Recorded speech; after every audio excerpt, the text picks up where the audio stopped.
Hi, my name is Sana. Welcome to this video.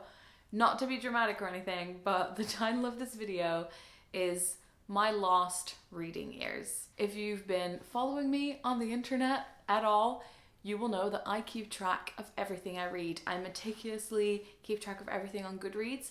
I actually also have a journal where I keep track of everything I read, and I've been making videos since 2008.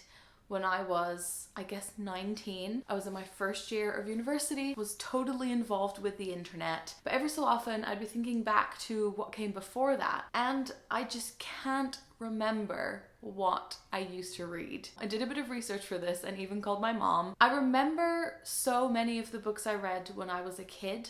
So when I was 8, 9, 10, 11, I would go to the library every week, but I also got lots of Roald Dahl books for my birthday, for example. So for some of them, I still have the physical books, which can remind me of what I was reading.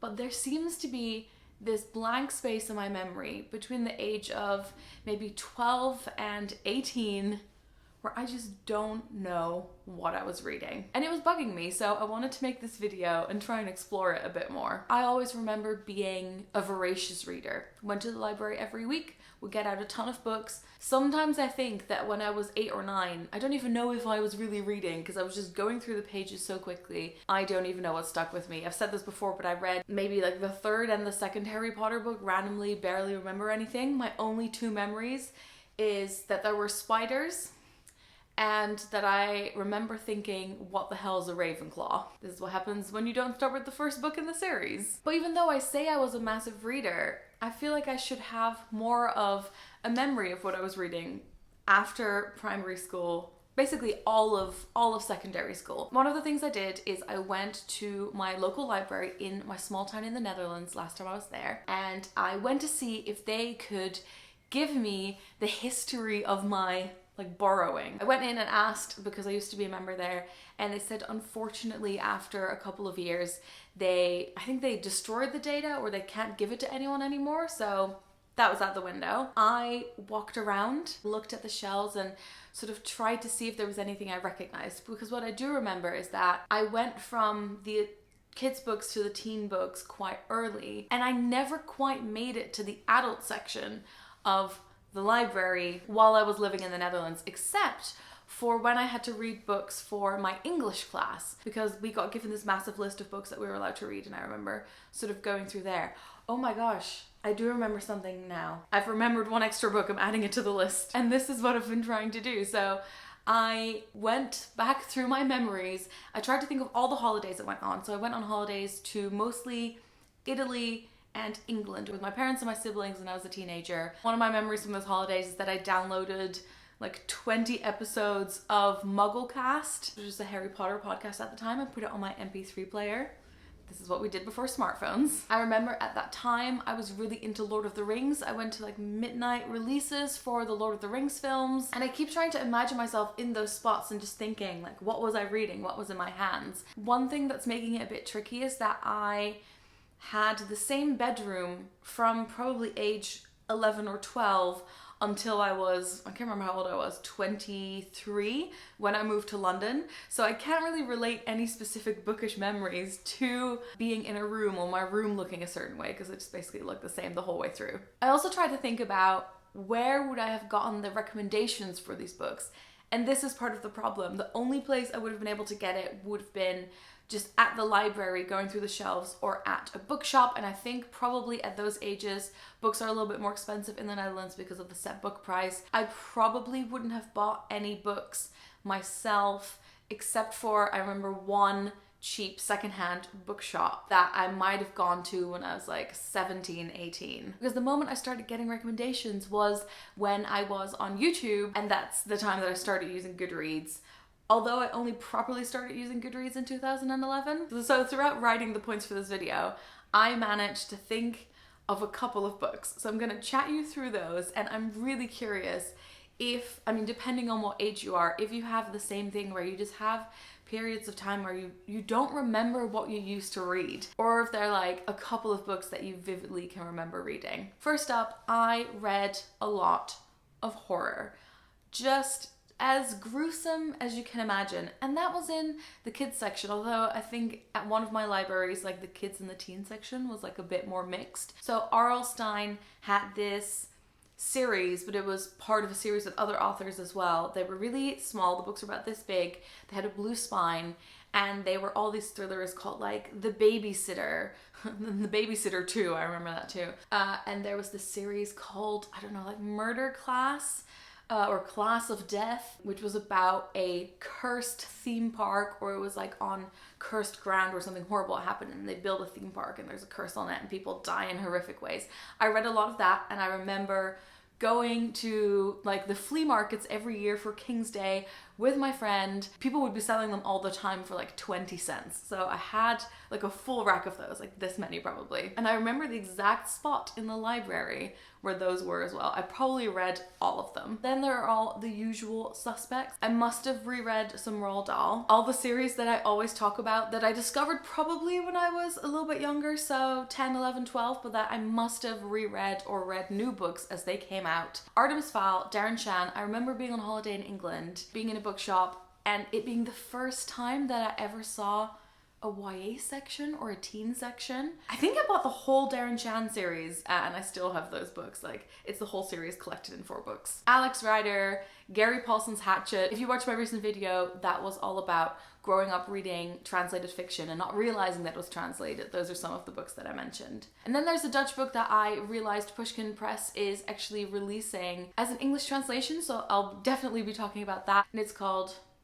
Winter in Wartime, I think, Oorlogswinter. Dutch people out there, you'll know it. It was set during the Second World War in the Netherlands. It's about a teenage boy and what it was like living in the Netherlands when it was occupied. It's about the resistance. I remember loving that book. I also read a book called Piotr, which I think was set in Russia during wartime as well, but I think it was by a Dutch author. I called my mom and asked her what she thought I was reading at the time. She's like, oh, well, you were reading Harry Potter. Yes, I was. I definitely discovered Harry Potter and was making my way through it, but I must have read more than just Harry Potter. But she remembers me, again, as we were on holiday in England, the 6th book had come out, and I was just begging them, like, can we please stop somewhere at a Waterstones to pick up the 6th Harry Potter book, please? Although no one could have spoiled me because I didn't have the internet and I didn't have a smartphone. Every time I talk about Dutch Harry Potter, I feel like I have to feature a different cover. I love these. I mean, this has been very, very well read. This is the 4th Harry Potter book in Dutch.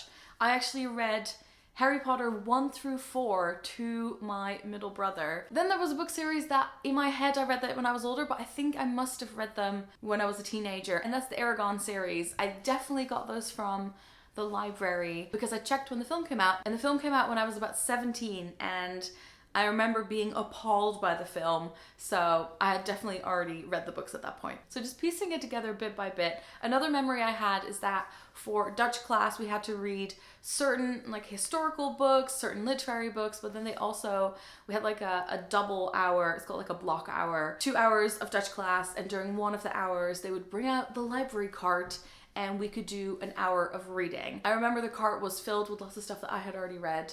I vividly remember reading Holes, which I thought was fantastic. And this is something that I absolutely didn't remember until I was typing up all these memories. And I was like, oh my gosh, I remember reading that book. So yeah, one of the reasons I'm making this is that this will be on file forever or until the internet dies. Then I also read some English books. Like I said, for my English class, I would go to the tiny, tiny English section in my local library. Maybe there were like 3 shelves. I think I read Misery. I think I read that for fun.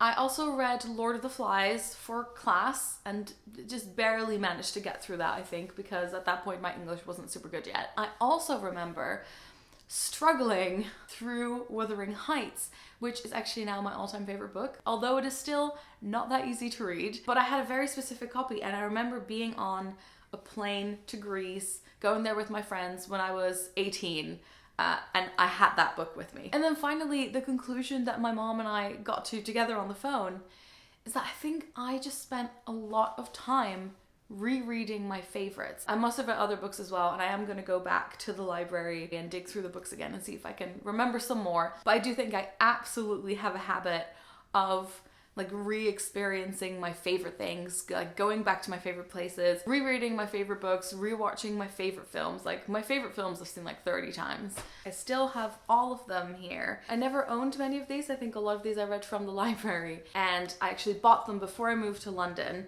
And I've mentioned them a few times, but my well, one of my pet projects will be to make a video pitching these books and making a case for why I think they should be translated into English. Children of Mother Earth, mentioned this a ton of times. It is a massive trilogy about the end of the world. One of my first, maybe the first, post-apocalyptic dystopian book I ever read. Greenland defrosts, a like female-led country arises. Meanwhile, Europe goes through the Industrial Revolution again. Europe finds out about Greenland and takes their smoky boats over to Greenland to mess things up. It's from the point of view of a prince living in the society ruled by women. That's the good stuff to be reading when you're 12. Saartje Tadema, about an orphan in 18th century Amsterdam. The all-time fave, Crusade in Jeans, about a boy who kind of accidentally gets sent back to the Middle Ages, gets stuck there, has to help lead or help the children's crusade with his modern day knowledge.